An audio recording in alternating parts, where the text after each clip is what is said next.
नमस्कार, स्वागत आहे आपले मॅक्स मंथन डेली न्यूज चॅनलमध्ये। मनन करा, विचार करा आणि सत्य जाणून घ्या। नमस्कार, तुम्ही पाहत आहात मॅक्स मंथन डेली न्यूज। मूर्तिजापूरच्या बळीराजानं आता आरपारच्या लढाईचे रणशिंग फुंकले। खरीप 2025चा पीक विमा अद्याप न मिळाल्यानं तालुक्यातील शेतकरी संतप्त झाले असून त्यांनी आता थेट सरकारला डेडलाईन दिलीये।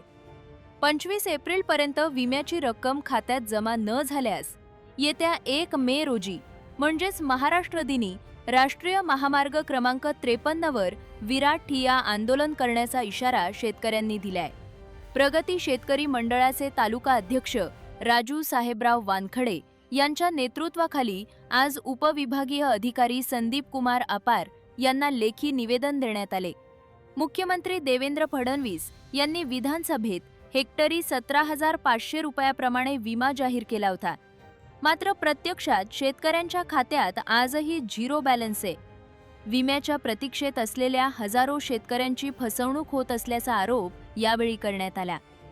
जर विमा कंपनीनं आणि शासनानं दिलेल्या मुदतीत पैसे दिले नाहीत तर तालुक्यातील सर्व विमाधारक शेतकरी आपल्या मुलाबाळांसह मुंबई कोलकाता राष्ट्रीय महामार्गावर रखरखत्या उन्हात ठिय्या मांडतील। तसेच उपविभागीय अधिकारी कार्यालयासमोर उपोषणही सुरू केले जाणार आहे। जोपर्यंत पैसे खात्यात जमा होत नाहीत तोपर्यंत मागे हटणार नाही, असा खंबीर निर्धार राजू वानखडे यांनी व्यक्त केलाय। या निवेदनावर नंदकिशोर बबानिया, सुरेश तिवारे, हरिभाऊ वानखडे, अनिल देवगिरकर, जगदीश जोगळे यांच्यासह शेकडो शेतकऱ्यांच्या स्वाक्षऱ्या आहेत। या निवेदनाच्या प्रती मुख्यमंत्री, कृषी मंत्री आणि जिल्हाधिकारी अकोला यांनाही धाडण्यात आल्या आहेत। आता सरकार या आक्रमक पवित्र्याची दखल घेणार की शेतकऱ्यांना पुन्हा एकदा रस्त्यावर उतरावे लागणार, हे पाहणे महत्त्वाचे ठरेल।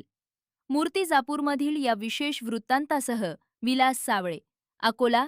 पाहत रहा मॅक्स मंथन डेली न्यूज।